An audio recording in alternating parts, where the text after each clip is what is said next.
Louvado seja o nome do nosso Senhor e Salvador Jesus Cristo. Estamos aqui gravando este devocional do dia 4 de fevereiro, trazendo até a tua casa mais uma grande palavra de Deus que te ajudará. Esses versículos que lemos aqui, estas citações da mensagem, creio que isto abençoará o teu lar, abençoará a tua casa e te fará crescer nesta graça, nesta misericórdia de Deus, alcançando assim mais desta graça, mais desta misericórdia. Gostaria de convidar você para lermos hoje São Mateus, capítulo 22, versículos 15 ao 22. A Bíblia diz: "E então, retirando-se os fariseus, consultaram entre si como os surpreenderiam em alguma palavra." Que coisa, vamos parar aqui um pouquinho para observar isso, que o espírito do engano, do erro falso, o espírito diabólico, ele está sempre procurando tramar alguma coisa para ir contra os cristãos, tramar algo contra os filhos de Deus. Se foi assim com Jesus, saiba que assim será também com aqueles que professam a fé em Cristo Jesus, nosso Senhor. Eu vou ler novamente. "Então, retirando-se os fariseus, consultaram entre si como os surpreenderiam em alguma palavra. E enviaram-lhes os discípulos com os herodianos, dizendo: Mestre, bem sabemos que és verdadeiro e ensinas o caminho de Deus, segundo a verdade, sem te importares com quer que seja. Porque não olhas a aparência dos homens. Dize-nos, pois, que te parece? É lícito pagar tributo a César ou não?" Jesus, porém, conhecendo a sua malícia, disse: "Por que me experimentais, hipócritas? Mostrai-me a moeda do tributo." E eles lhes apresentaram um dinheiro. E ele disse-lhes, falando de Jesus: "De quem é esta esfinge e esta inscrição?" Efígie e esta inscrição. E disseram-lhe: "De César", o desenho da moeda, né? "De quem é este desenho aí na moeda?" "É de César." Então ele lhes disse: "Dai, pois, a César o que é de César e a Deus o que é de Deus." E eles ouvindo isto, maravilharam-se e, deixando-o, se retiraram. Mas note bem isso, fique bem com isso na sua mente, como que o diabo gosta de testar, de fazer armadilhas para os filhos de Deus. Vou tentar aqui armar uma situação que, quando ele responder, então, esta resposta comprometerá ele de alguma maneira.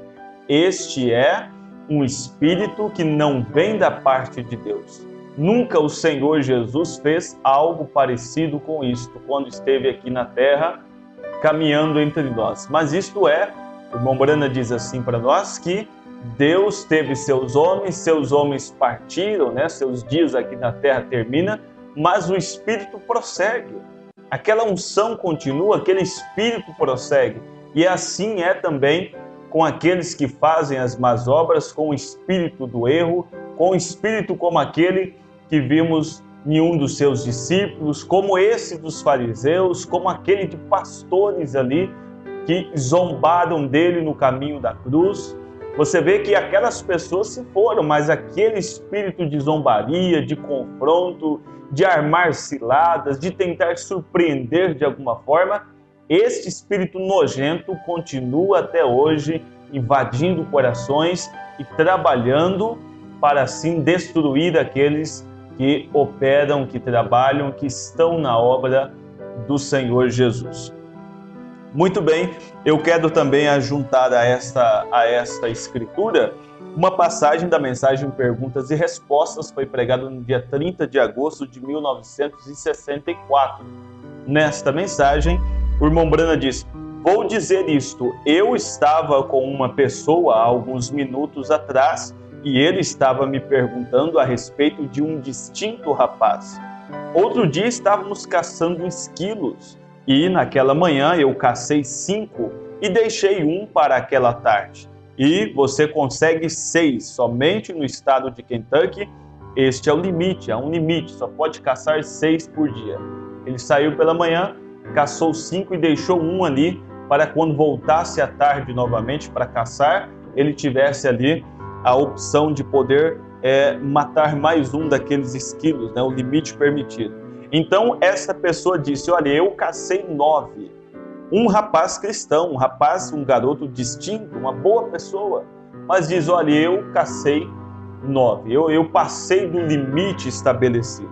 E eu disse, você está errado, você errou, não é assim que se faz. Ele disse, bem, eu disse, eu cacei 5 naquela manhã e deixei um para a tarde. Quando eu peguei aquele outro esquilo à tarde, né, eu olhei e contei 5 ou 6 que estavam lá, onde podia vê-los, mas eu fui e os deixei lá. Tinha chance de, olha, voltar com muito mais do que aquilo. Mas havia uma lei e que todas as leis que estão postas, desde que isso não interfira diretamente na tua fé, você tem que obedecer a essas leis. Elas estão aí, não é apenas para que você tenha, não há para nós como cristãos uma carta branca para exceder os limites estabelecidos pelas leis humanas, por aquilo que é de César, por aquilo que é aqui terreno desta terra. Então ele diz assim, olha, eu disse, eu fui uma outra vez, há não muito tempo atrás, e havia aproximadamente 15 ou 20 deles lá, daqueles esquilos. Eu apenas peguei o que era permitido e deixei os demais lá. E eu disse, se eu venho aqui a este país pregando sobre as coisas certas para os rapazes e as pessoas aqui, eu tenho que dar um exemplo de vida. Agora, note como que isto é impactante. O seu testemunho diário, ele vale muito mais do que qualquer palavra que você diga. Não adianta dizermos, não vamos citar um exemplo, num púlpito, por exemplo, no altar da igreja, que amamos uns aos outros, que respeitamos uns aos outros, quando na verdade, quando saímos do altar, quando relacionamos com as pessoas, estamos odiando, estamos falando mal, estamos criticando, estamos vendendo às pessoas uma outra imagem. Como vimos um testemunho uma vez, e dizia assim, olha, eu gosto de ir à igreja, porque quando chego na igreja, meu pai é diferente. Meu pai ali na igreja é bonzinho, meu pai ali na igreja, ele é um amor, ele me abraça, ele me pega no colo, mas quando eu chego em casa, quando estamos longe, então ele se transforma, ele é uma outra pessoa. Agora, os filhos estão vendo isso. Adiantará este pai aconselhar o filho a ficar na palavra, a respeitar quando nem ele o faz? Nem ele respeita, nem ele ama seus irmãos e quer que seus filhos o façam. Então, o exemplo nosso, ele é muito importante. Faz parte da vida cristã. Ter um exemplo, ter um ser para quem está ao nosso redor, um espelho. As pessoas olharem e dizer, olha, um dia quero ser como este irmão, como esta irmã, e respeitoso, porque ele é assim lá na igreja, mas mais ainda, ele é assim aqui fora também.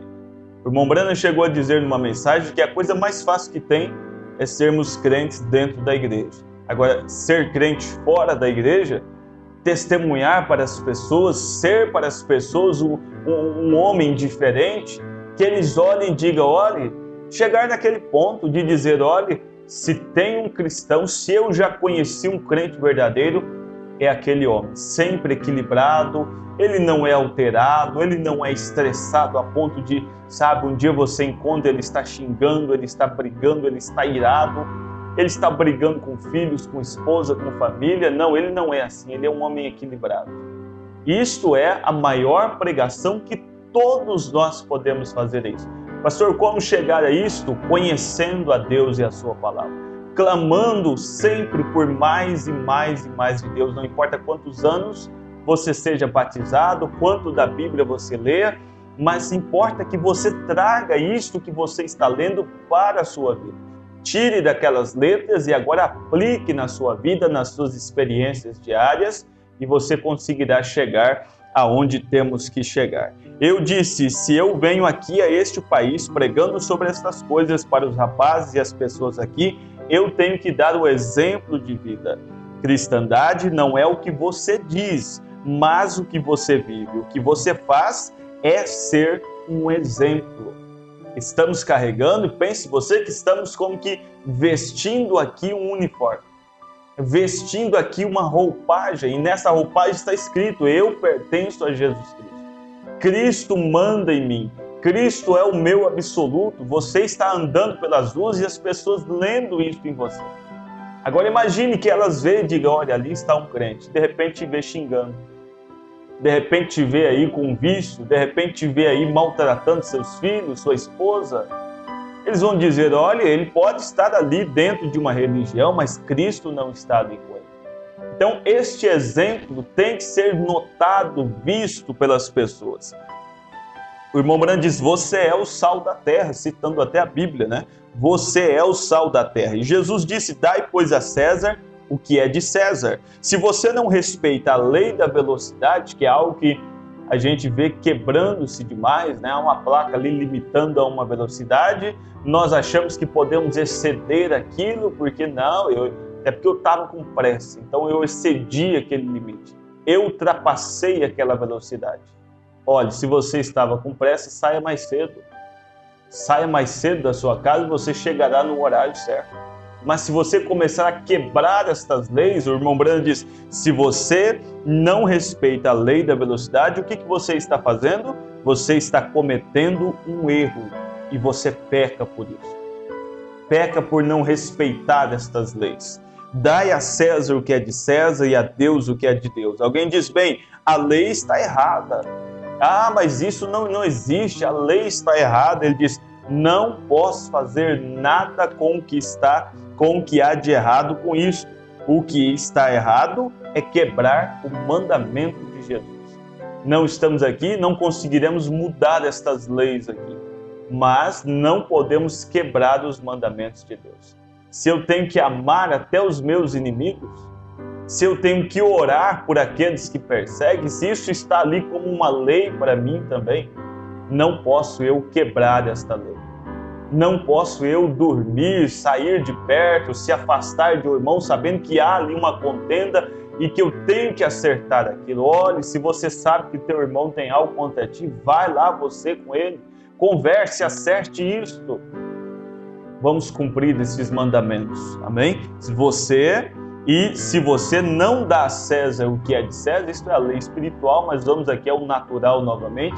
Se você não respeita, estamos aí, ora fechando igrejas, né? Leis de comércio, leis de tantas coisas, são leis que muitas vezes o senso comum tem tomado como leis prejudiciais, leis que destroem, né, o comércio e tudo, mas está ali, está estabelecido, cabe a nós como cristãos, por mais que vemos o quão prejudicial isto é, mas temos que obedecer. É algo que está estabelecido e que coube. Jesus disse: olha, você dê a César o que é de César. Tem que respeitar, respeite. Ah, mas está errado. A Bíblia diz que há um que peleja por nós. Há um que luta as nossas causas. E este que está lutando por mim e por você, cuidará da situação. O pão não vai faltar. O alimento não vai cessar. Apenas permaneça crendo em Deus que Ele cuidará de você. Se você não dá a César o que é de César, então você faz o que Jesus disse para não fazer. E a transgressão da lei é pecado. É certo, somos todos culpados se o fizermos. Mas quando você vê que você mesmo está errado, pare com isso. As pessoas estão te observando. Elas não querem ir à igreja, mas elas te observarão e verão o que você faz. Se você notou que está errado, pare, acerte. Sabe, acerte. Nossa vida aqui ela é feita de altos, de baixos. A coisa melhor que tem quando você nota que está errado, sabe, não é tentar se justificar, não, mas é parar de dizer: olha, eu errei, eu consertarei isso e daqui para frente farei diferente. E isto, irmão, também está sendo observado pelas pessoas. Isso também está sendo observado. Eles dirão: olha, fulano errou aquele dia, mas olha que coragem teve ele de ir lá e de acertar. Eu vi ele indo lá e acertando aquilo. Olha, eu nunca mais tinha visto alguém fazer isso e eu vi. Que classe de pessoa especial. Mas nós não podemos fazer o oposto. Embolar isso, fingir que não aconteceu e aquilo ali fica guardado na mente das pessoas. Ele errou lá, ele sempre falava isso, falava aquilo, era o certinho e agora não quis acertar. Então veja que em tudo, se você andar corretamente, quando cair, levante, acerte, conserte, continue sua jornada. Isto é um testemunho para o mundo. Não somos perfeitos, você sabe disso. Não somos aqui, não estamos pregando aqui que somos super-homens, somos homens falhos dependendo da graça de Deus. E quando tropeçamos e caímos, nós temos um a quem recorrer, este é Jesus. Que neste dia, meu irmão, nesta quinta-feira, você lembre bem disso. Cristo Jesus quer salvar você, quer levantar você da sua condição, quer ajudar você a chegar ao lugar certo. Cumpra o que a Bíblia tem determinado, cumpra o que a lei humana tem determinado e Deus estará com você em todos os dias da sua vida.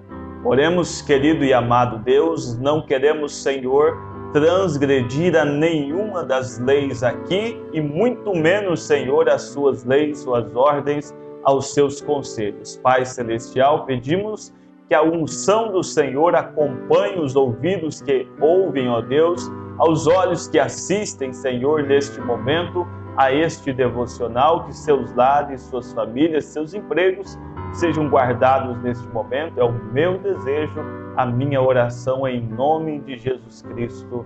Amém, Senhor. Amém.